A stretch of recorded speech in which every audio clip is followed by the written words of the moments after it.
Good day, everyone. Richard Cowperthwait for Northwest Access TV. Thanks for joining us. I think this is not going to be a run-of-the-mill program, something a bit unusual. In any case, happy to have a candidate for Franklin County Sheriff, John Grismore. And John, kind of a noteworthy day. I should note we're taping this show on Wednesday, September 21st, and we've got a lot to talk about. You're about to hear John's first public comment since that incident that got a ton of attention and has led to a lot of kind of related developments. But happy to have you on board, and thanks for coming. Yeah, thank you, Richard. Thanks for having me. I guess we should go back to where this whole thing started. I guess the incident in question, the kick scene around the world for maybe it's been dubbed. But in any case, this goes back to August 7th, 2 days before Vermont's primary election, when the incident happened. I got to think most viewers will know what we're talking about. An incident that led to your departure from the Sheriff's Department. But again, in fact, let me even back up a little bit more. Again, John's making his first public comments. We certainly appreciate you joining us here on Northwest Access Television. For the record, I've got a little bit of history with John. I've done a couple of interviews, I guess going back maybe a year or two with Sheriff Roger Langevin. And John, then captain with the department, was alongside both times. The sheriff at the time making it very clear what a key guy you were in the department at that point. And I guess so we can even go back maybe a decade or two with a few tennis matches. And if you're still playing tennis, I sure hope your tennis game's in a lot better shape than mine. I'm afraid it's anyway. not. Yes. And it might be worth noting also, again, we certainly appreciate here at NWA TV having this interview. And again, in case anybody's wondering, there are absolutely no restrictions, conditions put on this interview. I was told, and again, had there been, I wouldn't be doing this. So I appreciate that. So I've got plenty of questions for John. He's got a story to tell, and we'll take it from there. So again, going back, the incident happens, and in just a matter of days, you're first suspended with pay, and then very quickly terminated from the job. But I just want to note, at that point, it's been I think fair to say, a very totally one-sided story at this point. The video's been out there that I've got to think most people have seen probably. Yep. And again, no response from yourself, and you'll get into that. Right. But as someone who, likes to see some balance in stories, it's been a kind of a totally one-sided story. And I don't think the media is too much to blame for that, because again, you haven't been saying anything. Right. Anyway, so just to note that. So anyway, we're going to hear kind of John's side of this today and give a little more balance to the story. So boy, I don't know where, again, you want to go back and just start with the beginning. Start with the beginning. Sure, absolutely. Yep. Yeah. So yeah, thank you, Richard. I'm really appreciative of having this opportunity to finally, and I say finally because it's obviously been on my mind, and that being this opportunity to finally defend myself and to provide some facts and circumstances around a video that was, the brevity of the video was such that it certainly discolored public perception.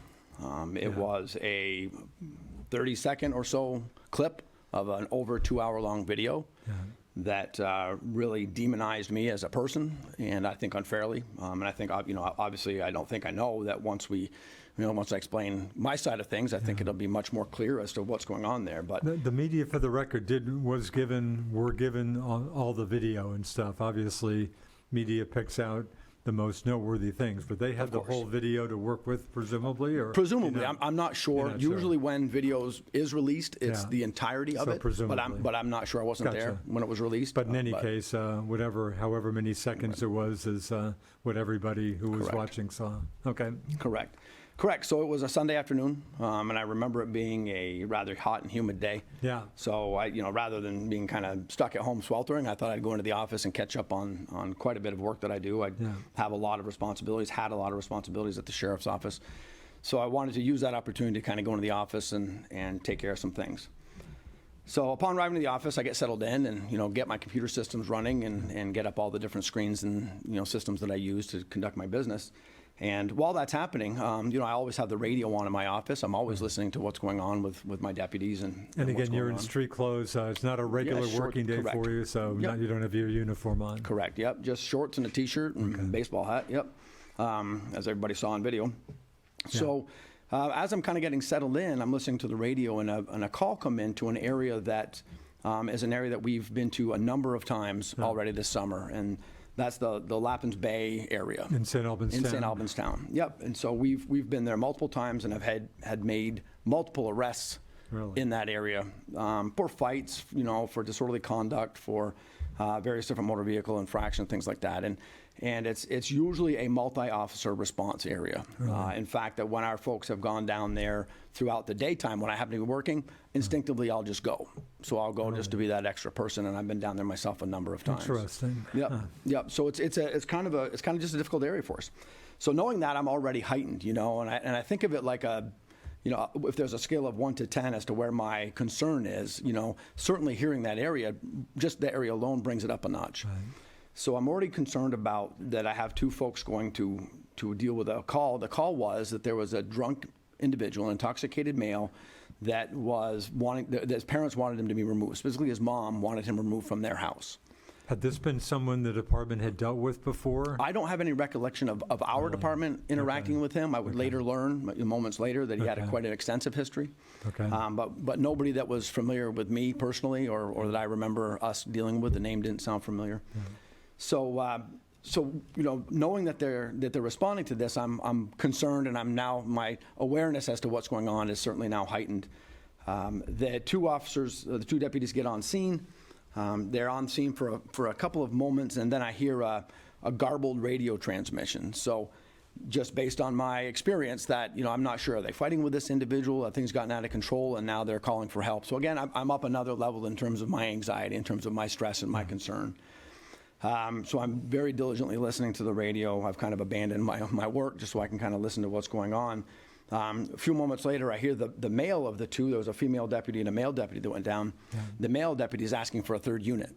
So again, my anxiety is going up even more, and it even crossed my mind, should I go down myself? Is this the type of situation where even in plain clothes could I have been of benefit in assisting them? Again, not knowing what's going on, While they were responding, if I back up just a little bit, as they were responding, we have a system called Valcor, which is where all of our radio log and case information is punched, and most agencies are on that same system. So we can share data of individuals and cases and things like that. So as they're kind of responding, again, backing up a little bit, as they're responding, I'm pulling up the case, and I can see that this individual that they were dealing with, his name is red on the system, and what's that indicative of is that this person has an alert code or alert codes assigned to him. So what alert codes are, they are notifications to law enforcement that this person has poses some sort of danger historically to responding officers. And in this particular case, this individual had an alert code for going after police officers with a knife.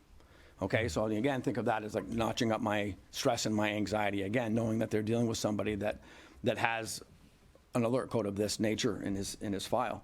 And also kind of looking down through his history, we can see a lot of the involvements that this individual had. And there were many regarding tumultuous behaviors, disorderly behaviors, drunken behaviors, things of that nature. So started to paint a picture of who they were dealing with. And so when I heard that garbled transmission, and when I heard them call for another unit, my concern was extremely high at that point in time for their safety, for what they were dealing with. So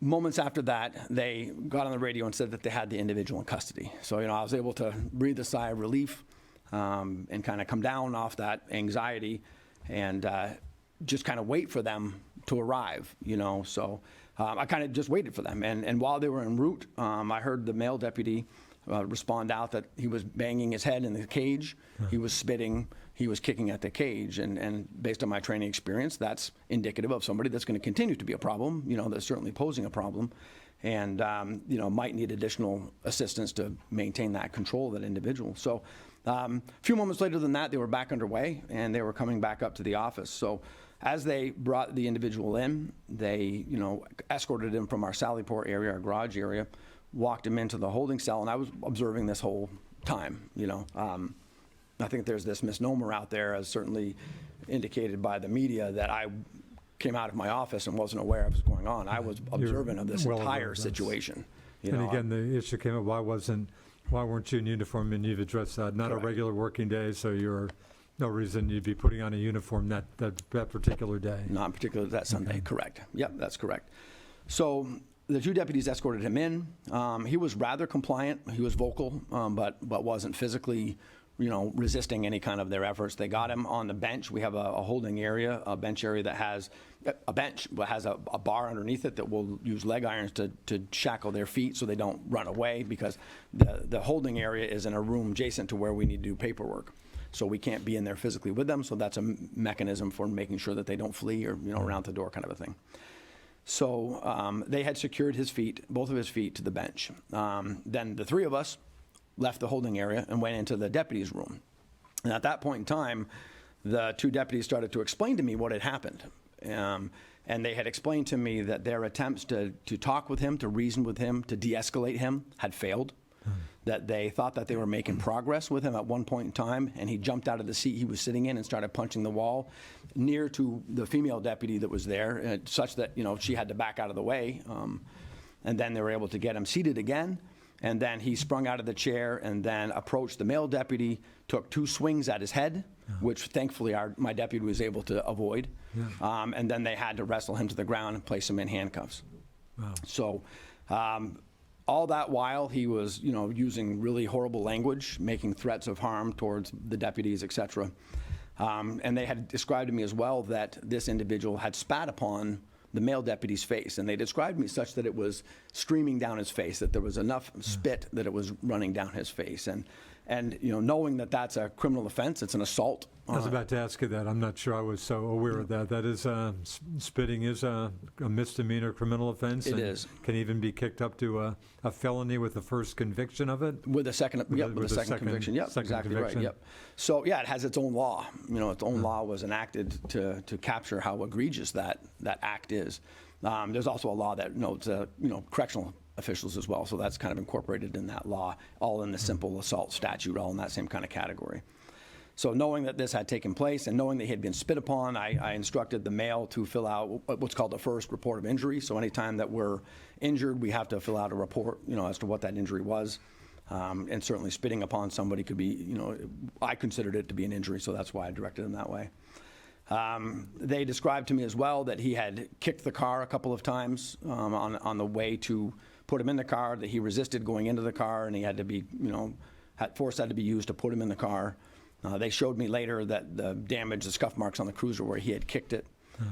So, that's kind of painting this picture of who this individual was, and I'm certainly concerned that he had. Let me back up a little bit. They also kicked one of the deputies while they were trying to, deal with him in the house. So obviously an extremely combative situation. Correct. Yep, correct, and very up and down. He would go from moments of being somewhat compliant to being aggressive and confrontational and making threats of harm and so forth.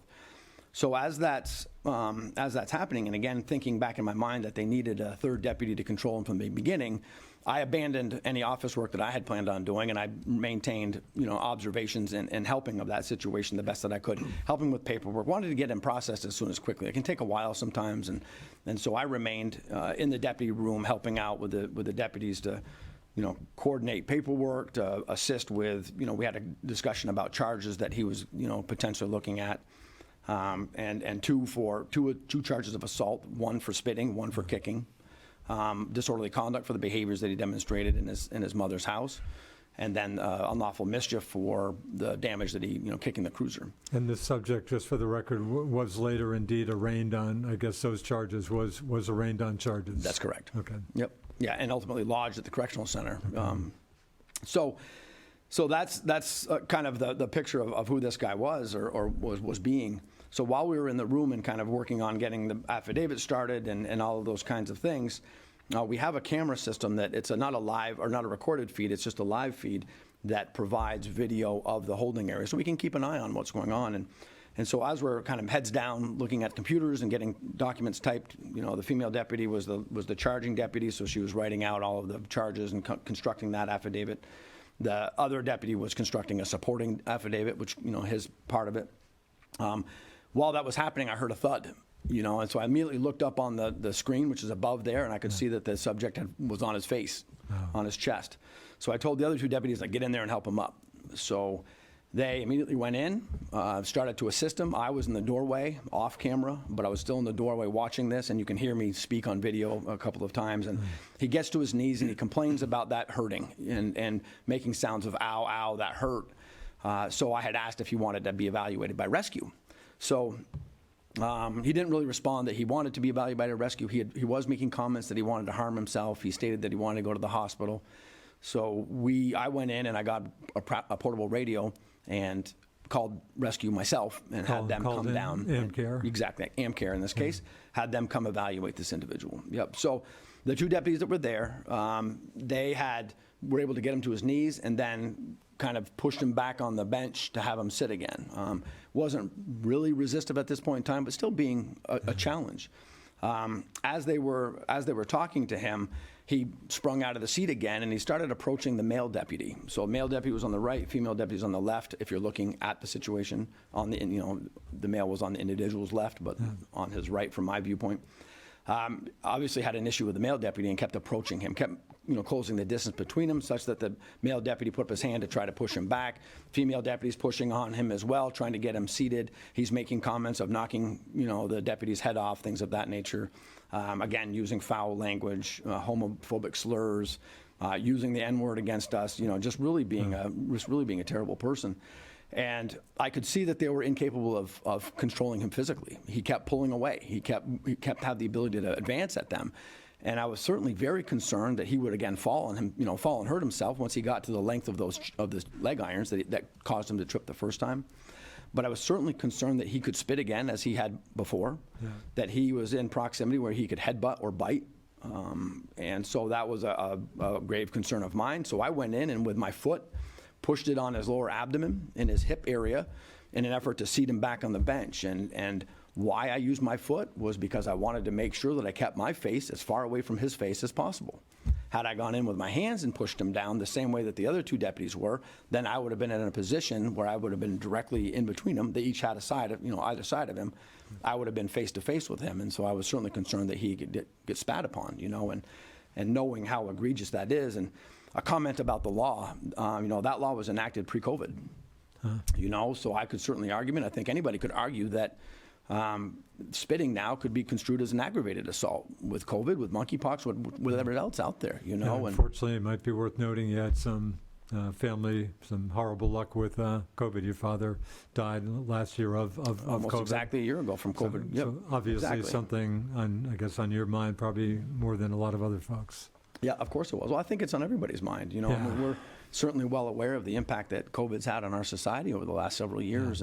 But on a personal level, of course, my father passed away from complications related to COVID. So absolutely, the severity of spitting is at the front of my mind, and the that kind of a disease and the damaging effects that disease can have is certainly on my mind, and it certainly was on my mind, and it's on my mind today. Yeah.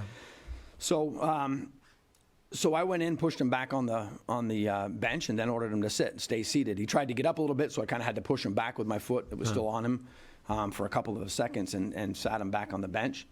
So that seemed to work for maybe a few seconds.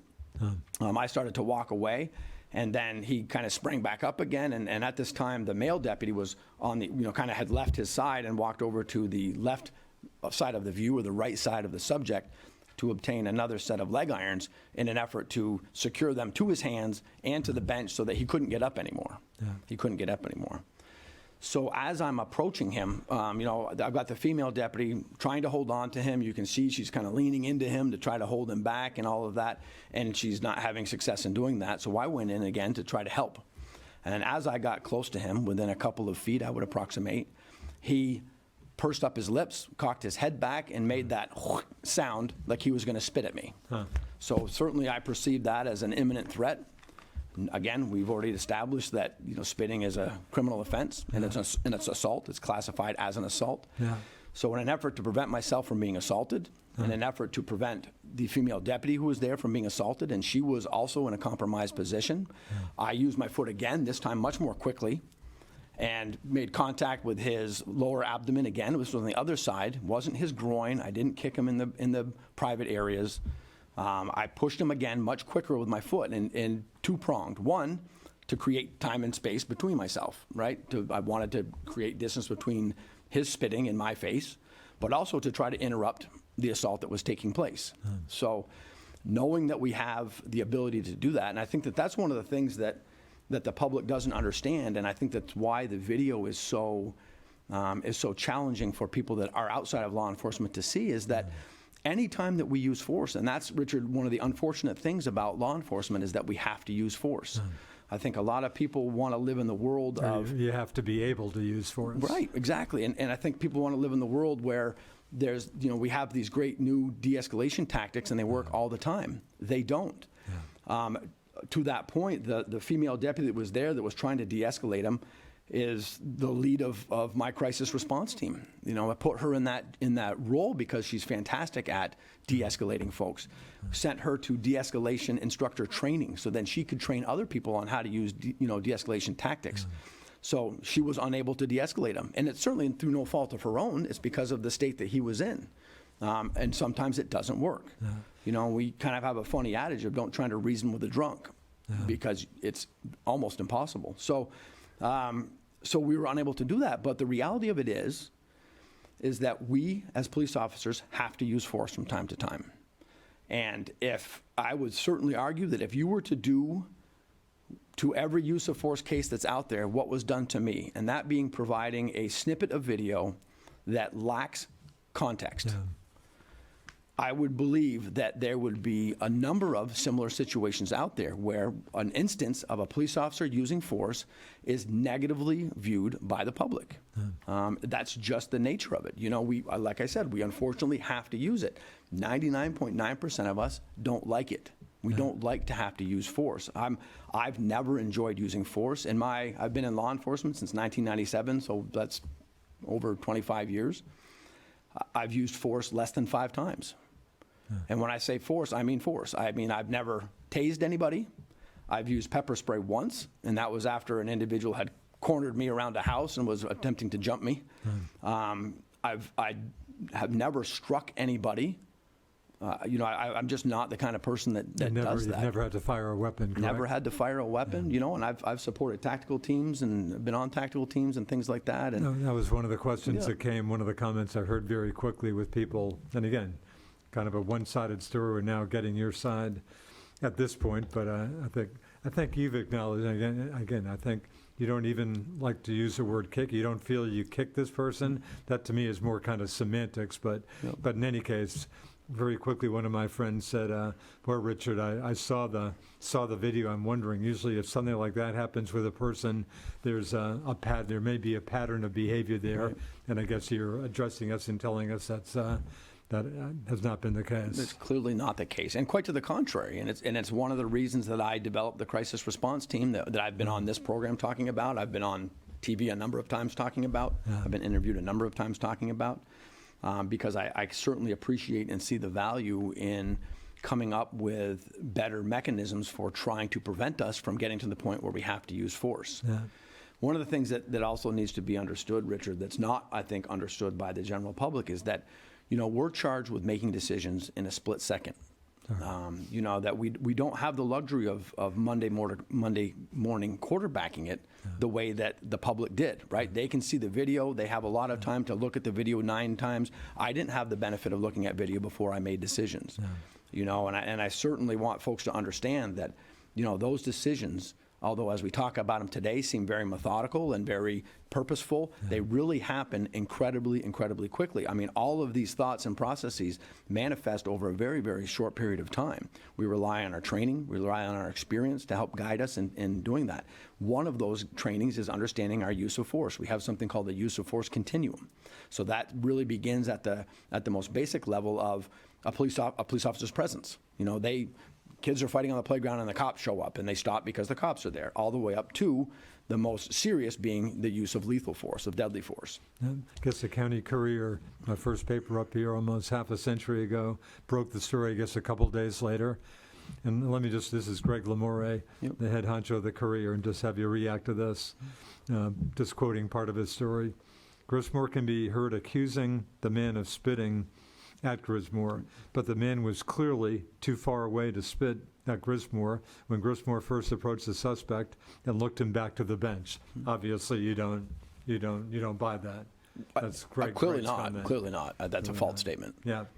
And again, clearly a back to false the statement. Courier, and this is probably some of the typical reporting, how this was described. This is Mike Donahue, longtime reporter who, for the Free Press for years, and now writes for the Courier, among other papers. The prisoner was, again, reading from his story in the Courier weeks ago. The prisoner was handcuffed behind his back and his ankles were shackled to the floor at the sheriff's office, and he kept standing up. At one point fell, the video shows. It also shows Grismore, who was off duty, entered the area, kicked the prisoner in the groin at least twice to make him sit back down on the bench. When the prisoner stands up again, Grismore provides another kick while the deputies were trying to handle the case, the video shows. Again, you're again saying you don't feel it was a kick and it wasn't in the groin. Correct.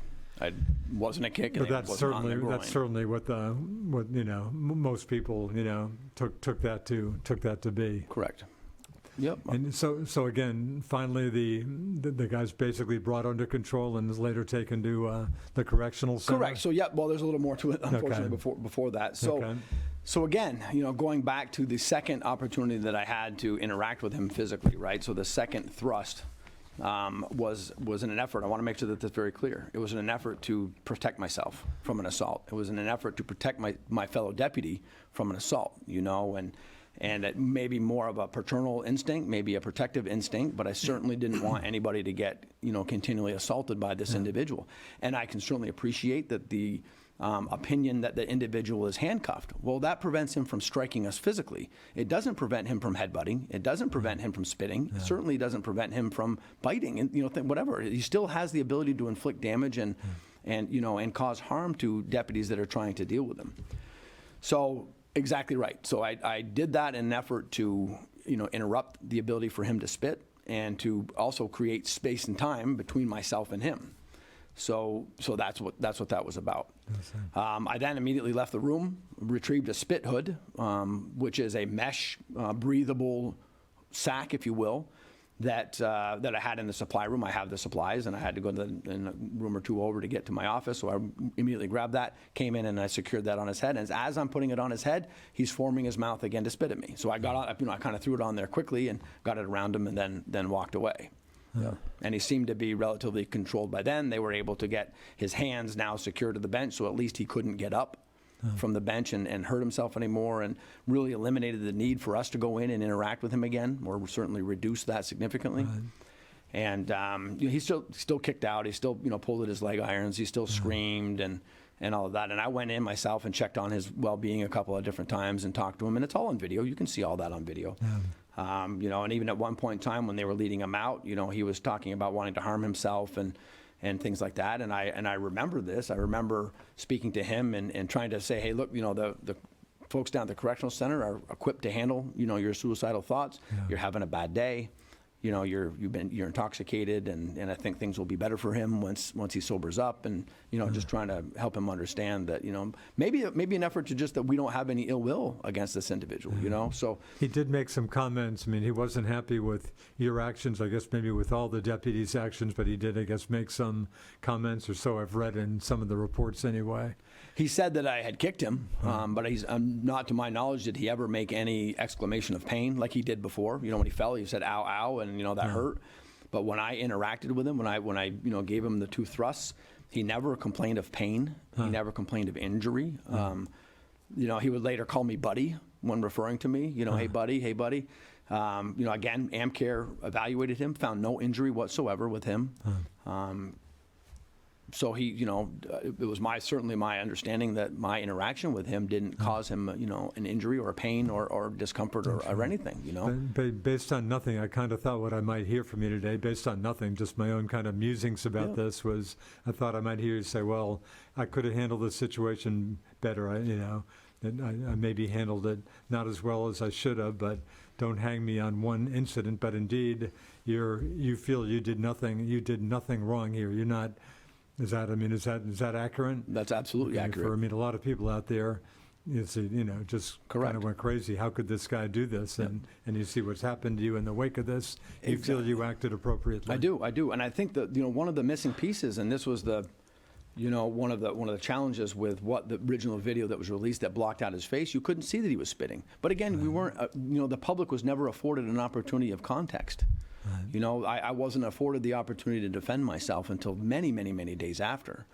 So because of that, certainly they had a part of the story, and I certainly can appreciate that looking at a video like that looks bad. Yeah. And again, I would offer that if we were to do that to every other use of force that happens in this state or in this country, and you trunk it down to the act of the force itself, and you don't provide context, they will all look similarly bad. It's just the nature of the business that we're in, and it's an unfortunate thing that the society that we're in is so quick to vilify the police officers and to spin this up as this rogue captain that has the appearance of coming out of nowhere. Well, it wasn't the case. I was in the doorway watching the whole time. I saw that they were losing their ability to physically control him. I was concerned for their safety. I was concerned for my safety. Fair to say, again, the two deputies who you were working with, I believe one did voice some concern about your actions at some point later, and apparently the other voiced no concern. Is that the case? Yeah, based on the investigation that was conducted and the documents that were provided to me, the male deputy made no concerns about what I was doing. Yeah. And the female provided a statement, but that was several days after I was interviewed and terminated. So there was no concern as far as I understood until much after the fact. But and she made a reference that she thought you acted too aggressively. The words I think that she used were that it felt aggressive, and she thought it made her uncomfortable. But that was it. There was no elaboration whatsoever beyond those two words. Okay, so we're talking Sunday, August 7. Sheriff Roger Langevin happens to be in Florida at this point. Correct. Obviously hears about this pretty quickly and ends up flying back north the next day. Right. And again, take us from there. So you're come in for just kind of a regular Monday in the wake of this, not thinking that this was that big a deal, or you tell me. Correct. I didn't think it was a big deal. I certainly didn't think that I acted inappropriately. I thought that I handled myself. And again, the media didn't get this till the following day, Tuesday, primary day, Tuesday, August 9th. So. It was a typical Monday for me. Monday, every other Monday is a payroll week. That's one of the responsibilities that I have. So it's one of my more busy days. I mean, everybody in the office knows that particular Monday is a busy day. So that was my focus.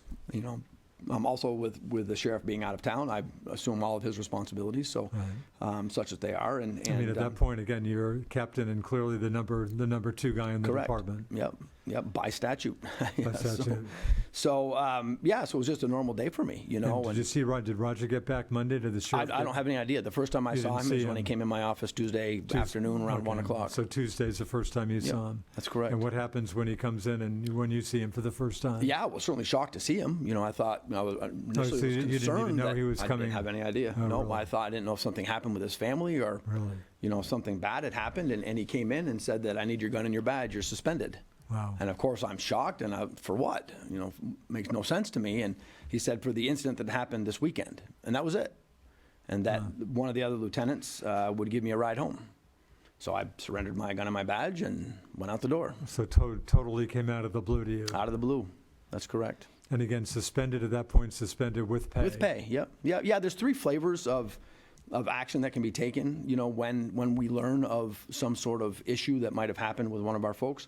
The most severe is termination, right? So if there's grounds to believe that we have enough to terminate somebody, we do it right then and there. There's no reason to carry it on. If we've done the investigation, then we can terminate them. The next one lesser than that is a suspension without pay.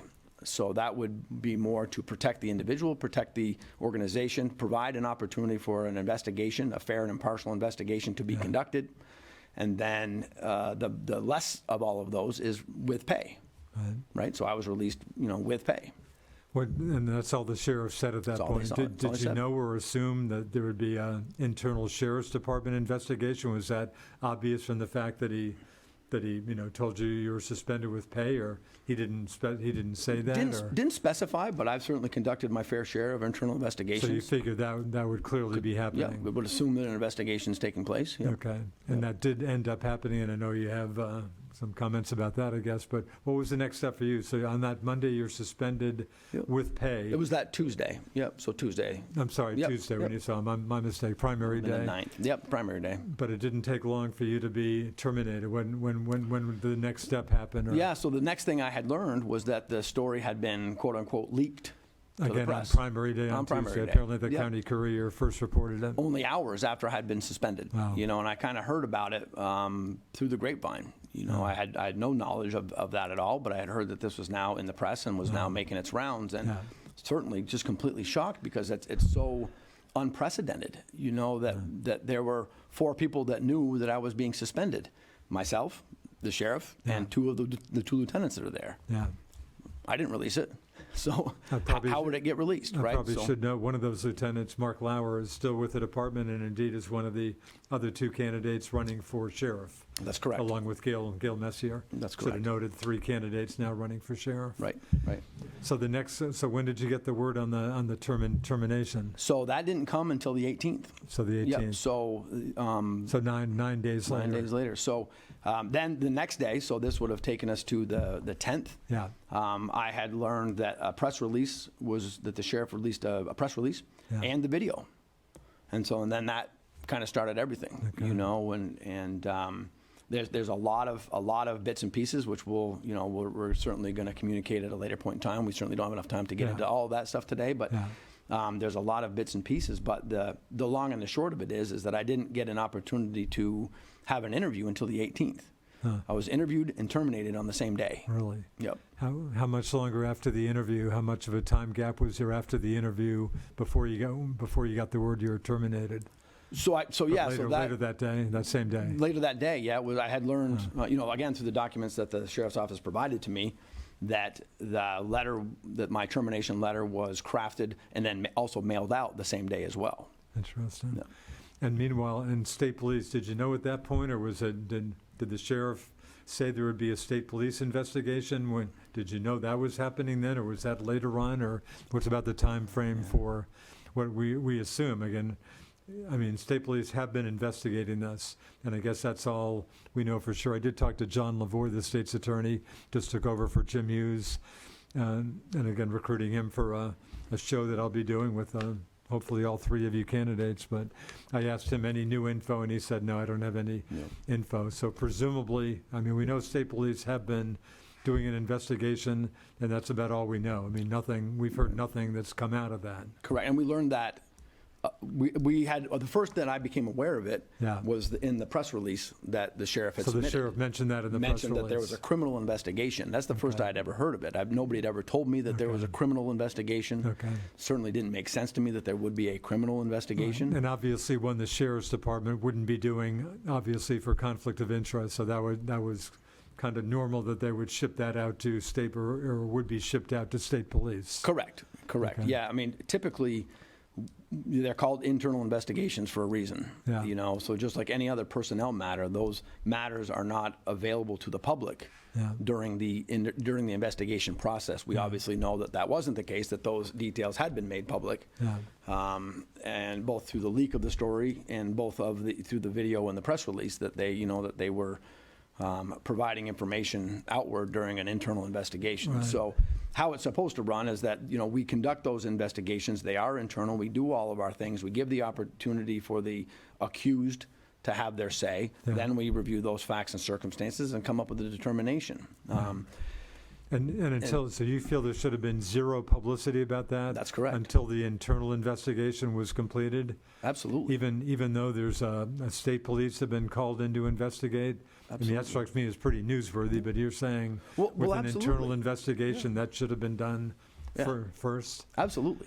And even if there was a criminal investigation, that would be on the Vermont State Police to decide how that goes. And one of the things that's just been so challenging and problematic for me through this whole process is that, my rights, my due process rights have been very wildly violated. We, as horrible as it is to have to say this, the individuals that have been arrested for more heinous crimes get better treatment than somebody like myself got. Decorated, committed their lives to this profession. So that was one of the most challenging things to deal with, is that that my own department had provided this information outward and corroborated, a leaked story, and kind of fanned those flames to a degree. So, so that's the challenge is that we, didn't really have an opportunity to provide context to this. We didn't have an opportunity to provide any kind of statement in my defense until it was too late. There's a lot of examples of how I was treated prejudicially, and that will, again, it's not something we need to get into today. Yeah, we but probably don't there'll have be time, but there'll be time for that. But again, you're making the point. You're very, very unhappy, to say the least, with how the Sheriff's Department internal investigation was handled, as I guess you've made very clear. Right. Absolutely. And I think anybody else that's been involved in conducting these or participants in internal investigations would agree. Again, internal investigation has a certain implication, right? That it needs to be an internal investigation. For sure. So and again, for reasons like this, Right.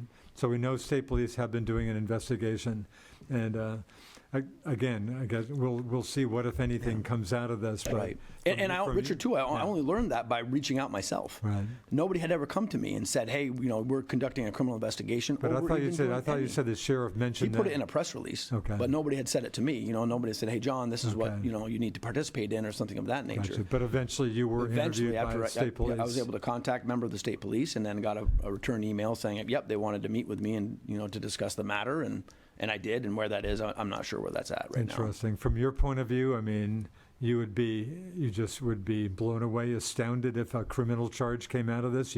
From your point of view, you don't see what charge you could possibly be hit with. I guess obviously you're telling us you felt you acted appropriately. I do.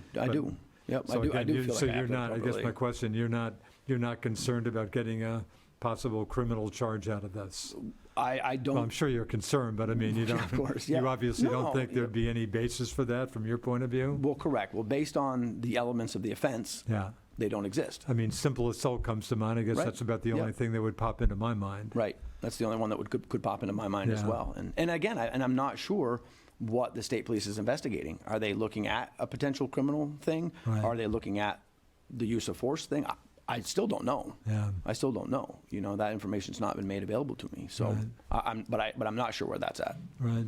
I guess the time, I'm just kind of interested in the timing of this. Here we are again taping this show on September 21st, a good over a month after you got the word you were terminated. And again, as I said, it's been a totally one-sided story. And again, I don't particularly blame the media for that as a media guy. Because they've had nothing. And nor do I. I don't either. Right, I don't have any ill will against the media. But I guess my question, I guess couldn't you have said early on and stuff? Again, media's getting nothing. You haven't literally making your first public comments today. Right now. Couldn't you have said earlier on, I can't get into specifics about this because of the investigation or whatever, but I'm denying any wrongdoing? I would have thought you might have been able to make some, at least, some statement, but I guess you felt you couldn't say anything. I couldn't, by policy. By policy? We have a policy that prohibits us. You literally couldn't say anything. Correct. And knowing from conducting many internal investigations myself, that's usually an underlying theme anyway, that we provide, although that wasn't told to me specifically, I certainly knew that providing any information during an internal investigation could have the potential of being detrimental towards the integrity of the case. And, having that level of integrity myself, I certainly didn't want to compromise that. And it was incredibly painful, Richard. The worst part about this is knowing and believing in my heart that I acted appropriately and not having an opportunity to defend myself. It's been the worst period of my life. And again, saying that after losing my dad almost a year ago. But I couldn't, and I couldn't talk about it because we have policies that prohibit external communication about internal matters. And again, that was the case until just pretty recently. Today's not literally the first day you could have talked publicly, but it wasn't too far in the past. Correct. The internal investigation's over. We learned that the investigation, although I was terminated on the 18th, the investigation was concluded on the 24th. And then we were provided the documents on the 2nd. So there's a lot to it. There are a lot of documents in there that took a while to go through and try to understand and figure out kind of what had happened in the investigation. And certainly we uncovered a number of issues that we have with that investigation, which is a conversation for another day. But, we couldn't, it was only the 2nd by the time that we had even received it. Right. So it takes a little while to understand that. And it's not for a lack of desire. I can promise you that, the need and the desire to defend myself has been the only thing I've thought about for the last month and a half. Yeah, I bet. So you went from, talk about one end to the other. You went from being, of course, the only candidate who filed for Franklin County Sheriff, ran as a Republican, won the Republican primary, of course, won the Democratic primary with write-ins. Right. So you go from literally the only candidate on the ballot, a shoo-in for the November 8th general election, to the incident happening, taking a beating in the media, whatever, and here we are today. But again, very quickly, I mean, obviously you lose support. The Franklin County Democratic and Republican committees get together, and pretty quickly it sounded like, hey, this guy's bad news. We need another candidate. So it took them a while, but they get together and come out in support of the, agree on a candidate. Your former Sheriff's Department colleague, Lieutenant Mark Lauer, Right. and then and they were hoping certainly that there'd be one, tough, and he's running as a write-in candidate. Of course, you're still the only person on the ballot. Right. They were certainly hoping, folks backing Lauer, that he'd be the one candidate. Pretty tough to pull off a write-in candidacy. But then Gail Messier, with a long, brother of former Sheriff Dale Messier. Gail's got a long law enforcement background. He jumps in also. So we're talking 3 candidates now, albeit 2 write-in candidates. But again, you do have support out there. And again, you're just going public today. So are you looking to kind of, resurrect, or I kind of thought of it as kind of a reclamation project. Right. You've been taking a beating for weeks here. So tell us about, again, a little over a month ago before the election, but you'll be talking to other media, I'm sure, but any particular game plan now, or are you going to take it from today and take it from here? About the support, Richard, I've received a tremendous amount of support. Yeah. I mean, the silver lining, the silver lining in all this is just how many people have gone out of their way. And I'm not talking friends. I'm talking people that might know me because they saw my name on the TV screen at one point in time. Yeah. But people that have gone out of their way, to just give me their support, to recognize that they're only being given a part of the story, that they've heard great things about me. They know a lot of the great things that I've done in the last 3.5 years at the office. And then it's been so amazingly touching. I mean, to say nothing about the support I've received from my family. My family and my close friends it's overwhelming, overwhelming. I guess another question, again, if you're elected sheriff, obviously a possibility, I suspect, with the only, it's a little hard for me to picture this race. It's been such I've never run into anything like this in my interesting, yes. almost half a century up here. But again, assuming you're elected, John, given the fact that the department terminated you, and you're number 2 person there, but is it going to be a little tough if you're elected sheriff? It just sounds like more than a little awkward to take command of a department from which you were terminated, but you're confident you can work that out okay, I assume? Yeah, I am. And just to be clear, it was the sheriff that terminated me, not the department. Gotcha. I still really believe in my heart that I've got a lot of support within the members there. Yeah. They know who I am. They know who I've been for the last 3.5 years. They know the things that I've done to get better pay, to get better equipment, to do better things to support them. Yeah. They'll recall very quickly that, I'm the first one out the door when they need help. Usually that requires me staying later in my day, but that's part of it, and they'll remember that. So as far as resuming my leadership there, I don't see any challenges with that whatsoever. Quite honestly, I think that a lot of them are going to be relieved to think that I'm still in the race. And certainly the idea of me coming back and continuing the incredible track record I have of providing, a people first, support mechanism, as people first leadership platform is something that they are very much appreciative, as they have been for the last 3.5 years I was there. And that kind of begs another question. Did you give any thought to dropping out of the race? I mean, I'm sure it's been tough times for you with, again, a story where you're taking a beating. Did you give any thought to withdrawing from the race, as many people have been wanting you to do? Yep. That would have been the path of least resistance, Richard, but there's not a thought in my mind about dropping out. You never thought about that? Nope. I'm not guilty of any wrongdoing. Okay. I really believe that. And now that I've been able to get my story, we're certainly hopeful that people will recognize this and will take the time to view this video, and to take the time to go through the other media opportunities that we'll have in the future to continue to get the message out and continue to remind people of what I've done. It allowed me the opportunity to really go through in great detail the things that I've accomplished there in the last 3.5 years, and they're tremendous. I think it's, you know, it's something that, yeah, it's, like I said, it certainly could have been the path of least resistance. I could have withdrawn and made it all go away. And I was even advised by some people close to me that it's, you know, staying in the race is keeping that door open. You know, you continue to have to face this issue and talk about the video and things like that. Yeah. But no, and it's certainly disheartening to think that members of the Democratic Party in Franklin County and Republican Party would pass judgment before having all the facts. I mean, again, you've been hard. I tried to call the other day, and the call didn't go through. Right. So I would guess people try to get you, but it sounds like you haven't been. No. So you can't really blame. If people were trying to get you, I'd like to think these folks did try to get you. But I mean, I'm just wondering, in retrospect, do you think it? Well, again, you're just telling me you couldn't talk publicly. I couldn't talk. Nope, I couldn't talk. It just sounds like just a strange situation. It's horrible. It's horrible. You know, it really is horrible that not being able to defend yourself, especially when you're feeling you're right. If I was in the wrong, I would have accepted it. I would have owned up to it. And if that meant that I needed to withdraw, then certainly I would have done that. But I don't feel that way. So again, you're absolutely staying in the race. Absolutely. I realize you think it shouldn't happen. You can picture it happening. If you did get a criminal charge with the state police investigation, simple assault, would that change anything? We'll cross that bridge when we get to it. Okay. If we get to it, we'll cross that bridge when we get to it. And but at this point, you're a candidate. You're hanging in there. Yep.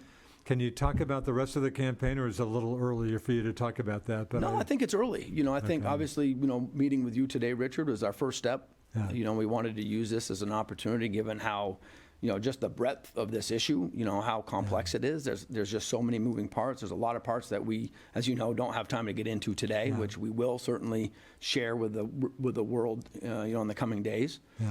But step one is just to provide the opportunity for me to come on and speak with you and provide the context around the video where there wasn't context. Right. And I think that's certainly it's understandable now that people will have an opportunity to reevaluate their positions that they might have taken on who I am and what I did. Yeah. And we're hopeful that will reignite, you know, my popularity and what people do know about me, you know, and we'll go from there and we'll see, you know, we'll kind of see what happens as far as how that campaign continues and you know, what are the next steps, what are the next processes that we're going to go through to continue to get the message out there. And do you think, you mentioned you've got a lot of supporters, do you think we'll hear from some of those folks? Do you think they'll, with you going public now, do you think they may, you know, go public too, or who knows what happens? I think they will. You know, I have gotten a lot of really just heartfelt messages from folks that, you know, said that without missing a beat, they would come out and support me publicly. Yeah.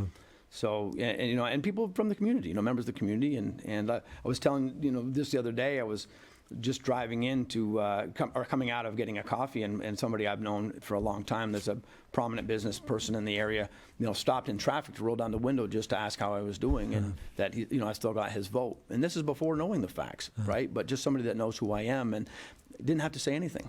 Could have just driven through, you know what I mean? Could have waved, but took the time to stop because that's how important it was to that individual, and that resonates incredibly deeply with me. And again, I've seen that time and time again from the people you would expect, from my family, you know, from my rock, from my, you know, from my just wonderful friends network. You know, people that worked for me 20 years ago, you know, hey, John, is this still your number? If it is, I want you to know that I'm behind you, I support you, and there have been numerous 20, 30 messages that I've received from people like that, and just kind of out of the blue. I don't deal with social media. I probably don't dare deal with social media. You must, I mean, you must have taken, I mean, I see I see how the story's played out in regular media. Again, with the Democratic and Republican parties, you know, finding another candidate. Yep. And on, but social media, you must have taken an unbelievable beating. Like I said, I don't deal with it. No, it was brutal, Richard. I mean, we're talking even up horrible. To, even up to like death threats. Correct. Correct. Yep. Multiple threats of physical harm. Multiple things like that. Yep. And you're always going to have that. Unfortunately, that's one of the detrimental aspects of like a Facebook. You know, people can get on there and be Facebook warriors and say what they want to say with little to no repercussions. And we just, unfortunately, when you are in the public sector, you know, and certainly running for, you know, a political position, you're going to expose yourself to those kinds of folks. You know, and it's inevitable. It's unfortunate, but we deal with it. And of course, running for sheriff, you assumed, I think a lot of people did, I know I did, I know Sheriff Lonshan pretty well. I kind of assumed, well, he would certainly at least go for 2 terms, but to my surprise, I was down in North Carolina from a friend down there. I heard that he wasn't running again, but it's not like you had a long plan to run for sheriff at least anytime soon. I mean, were you surprised when you got the word from the sheriff that he wasn't going to run for a 2nd term? I was. You know, when we first kind of collaborated on what our relationship would look like early on, and this is the beginning of his. And again, you had been with the department from day one with Roger's term. Correct. Yep. Okay. From essentially that February 1st. Okay. And it was, I was coming in just to run the business.